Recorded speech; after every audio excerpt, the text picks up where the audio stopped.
Periyar Maniamma Institute of Science and Technology, Tanjavur. ECE with specialization in AI and ML, IoT, robotics and industrial automation. சுவைத்தவர் நெஞ்சுமெல்லாம் சமைத்தவர் நிலைத்திட உங்கள் சமையலில் MVM strong கட்டு பெருங்காயம். இப்போ எந்த நம்பிக்கையில் அதிமுக அடுத்த கட்டமாக கூட்டணி வைக்க முயற்சி செய்யும்? திமுக கொள்கை கூட்டணி அப்படின்ட்டாங்க. அதுலேருந்து திமுகலேருந்து கட்சிகள் பிரிந்து வரும் அப்படின்னாங்க. இது 2019 நாடாளுமன்ற 2021 சொன்னது தான் அது. அப்போ ஒவ்வொரு கட்டமாக வரும்னு காத்திருக்கா அதிமுக. எந்த நம்பிக்கை?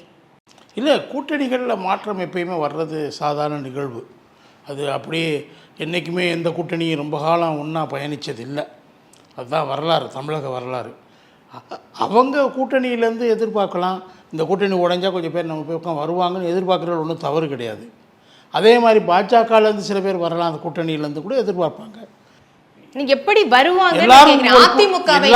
வருவாங்களா? எல்லா கட்சிகளும் ஒவ்வொரு கூட்டணியில் போய் இருக்கிறாங்க, சங்கமமாக இருக்கிறாங்க. அவங்களேருந்து தான் இவங்களுக்கு வரணும், வேறு எங்கேருந்து இவங்களுக்கு ஆள் வருவாங்க? ஸோ எதர் பாஜக கூட்டணியிலேருந்து இல்லாட்டி திமுக கூட்டணியிலேருந்து தான் இவங்களுக்கு ஆள்கள் வரணும். பெர்செப்ஷன் வார் மாறும்போது இந்த ஆட்சி இப்போ மக்கள் அதிருப்தியை அதிகமாக சம்பாரிச்சிக்கிட்டே இருக்குது. இந்த ஆட்சி அதிருப்தி அதிகமாகிட்டு இருக்குது, அன்பாப்புலர் கவர்மெண்ட்டாக மாறிட்டுருக்குது ஒவ்வொரு விஷயத்துலையும். அதனால் இவங்க என்ன நினைப்பாங்க, அதுக்கு எதிராக திமுக தொடர்ந்து போராடிக்கிட்டே இருக்குது. அதிமுக தொடர்ந்து போராடிக்கிட்டே இருக்கிறாங்க, ஒவ்வொரு கட்டத்துலையும் போராடிக்கிட்டே இருக்கிறாங்க. அவங்களுக்கு ஒருங்கிணைப்பு சிறப்பாக இருக்குது, அதில் ஒன்றும் சந்தேகம் கிடையாது. நாடாளுமன்ற தேர்தலில் பின்னடைவை அவங்க சம்பாதித்திருந்தாலும் அவங்கள்ட்ட ஒருங்கிணைப்பு கட்டமைப்பு சரியாக இருக்குது.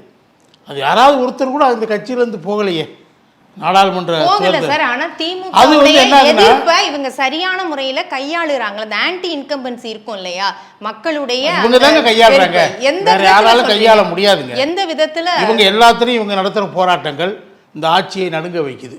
கள்ளக்குறிச்சி விஷயத்தை எடுத்துக்கோங்க, கடுமையாக போராடினாங்க இந்த போதை கலாச்சாரத்துக்கு எதிராக.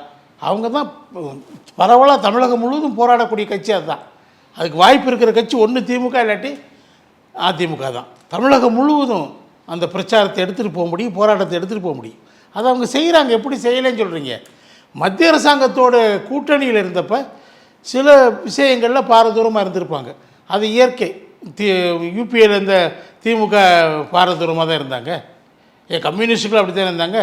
இந்த ஓல்டு பென்ஷன் ஸ்கீமு எடுக்கப்பட்டு நியூ பென்ஷன் ஸ்கீம் வந்தப்போ அந்த ஆட்சியில் கம்யூனிஸ்டுகள் இருந்தாங்களே, பங்கு பெற்றாங்கள்ல, இல்லைன்னு சொல்ல முடியுமா? இருந்தாங்கல்ல. அதே மாதிரி யூபிஏ 2ல் நாங்கள்ல 2ல் இல்லை 1ல் வந்து 1ல் தான் வந்தது. 1ல் தான் வந்துச்சு, அதில் இருந்தீங்க. அதான் நாங்கள் அப்போ இம்ப்ளிமெண்ட் 2ல் நீங்கள் இல்லை இம்ப்ளிமெண்ட். சரி, ஏதாவது சொல்லிக்கலாம். இல்லைங்க, சால்சா சொல்லிக்கோங்க.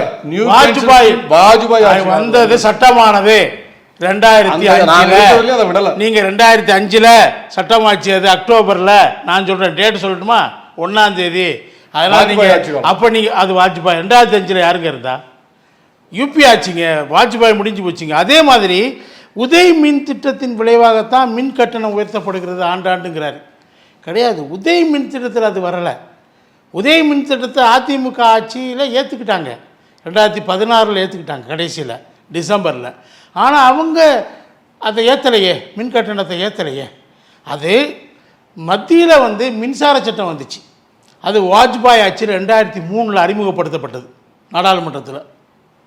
மத்திய மின் சட்டம், அதில் ஒழுங்காற்றல் குழு வந்துச்சு, மத்திய மின் வாரிய ஒழுங்காற்றல் அமைப்பு வந்துச்சு.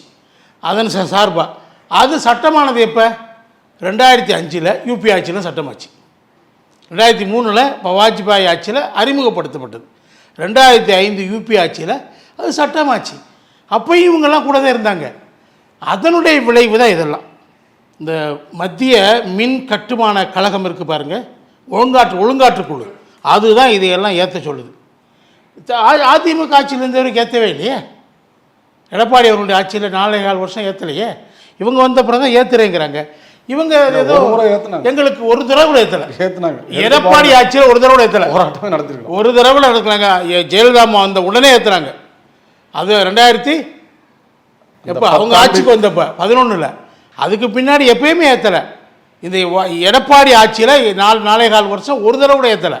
சரி, அது இருக்கும்போது நீங்கள் ஏற்றுறதுக்கு காரணம் மத்திய அரசாங்கம் சொல்கிறீங்க. அதே மாதிரி லேட்ரல் என்ட்ரி சொல்கிறீங்க, லேட்ரல் என்ட்ரி காங்கிரஸ் கொண்டு வந்ததுங்க, அதை தான் இவங்க ஃபாலோ பண்ணாங்க. அதில் காங்கிரஸ் கொண்டு வந்தமே ரிசர்வேஷன் இல்லையே, அதில் இல்லாமல் தானே கொண்டு வந்தாங்க.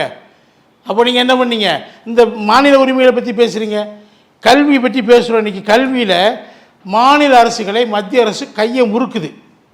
நீ இதெல்லாம் செஞ்சாதான், நான் சொன்னபடி நீ ஏற்றுக்கிட்டாதான், நான் சொல்கிறத அப்படி ஏற்றுக்கணும் நீ, அப்போ தான் நான் வந்து நிலுவைத் தொகையை கொடுப்பேங்கிறாங்க. ரெண்டு விஷயம் இருக்குங்க. எஸ்எஸ்எஸ் வேறங்க சார், அந்த திட்டத்துக்குள்ள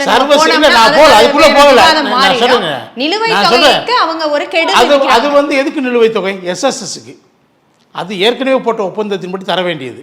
இந்த பிஎம் ஸ்கூல்ஸுங்கிறது, ஸ்பெஷல் ஸ்கூல்ஸுங்கிறது இது இப்போ புதுசாக வருது. இதை ஏற்றுக்கிட்டா தான் அதை தருவேன்னு சொல்கிறதுல என்ன நியாயம் இருக்குது? அது ஏற்கனவே போட்ட ஒப்பந்தத்தின்படி அந்த பணத்தை கொடுக்கணும்ல. அது ரெண்டையும் இணைக்கிறது தவறுங்கிறது நானும் ஒத்துக்கிறேன். சரி, இவ்வளவு நெருக்கடியிலையும் திமுக அரசு இங்க ஆட்சி நடத்திக்கிட்டு இருக்குங்க. அதனால திமுக அரசு இருக்கிறோங்கிறாங்க. அதிமுக எதை நம்பி அவங்க வருவாங்க? அதிமுகவுடைய தேர்தல் பெர்செப்ஷன் மாறும்போது அதிமுக நோட்டி வருவாங்க. அதுதான் என்ன நம்பிக்கைன்னு கேக்குறேன். நம்பிக்கையில வருவீங்கன்னு திமுக ஏற்கனவே கடந்த தேர்தலில் 10% வாக்குகள் இழந்திருக்காங்க. குறைந்த ரெடியூஸ்டு மார்ஜின்ல தான் ஜெயிச்சிருக்காங்க. சதவீதம் வேண்டாம், சதவீதம் ஒரு பக்கம் இருக்கட்டும். முடிவு என்ன? நமக்கு வெற்றியா தோல்வியா சீட்டா அது கன்வெர்ட் ஆகுதான்னு எதை நம்பி அவங்க வருவாங்க? எதை நம்பி கட்சிகள் வருவாங்க? அதிருப்தி அடைய திமுக வேணாம்னா அதிமுக தான் சரின்னு வருவாங்க. திமுக எல்லா இடத்துல வைக்கக்கூடியது அவங்க யாரை வச்சு பார்ப்பாங்க? அதிமுக தான் வச்சு பார்ப்பாங்க. Periyar Maniammai institute of science and technology, Thanjavur. ECE with specialization in AI and ML, IoT, robotics and industrial automation. சுவைத்தவர் நெஞ்சுமெல்லாம் சமைத்தவர் நிலைத்திட உங்கள் சமையலில் MVM ஸ்ட்ராங் கட்டு பெருங்காயம். மின்னம்பலம்.com, தமிழின் முதல் மொபைல் பத்திரிகை.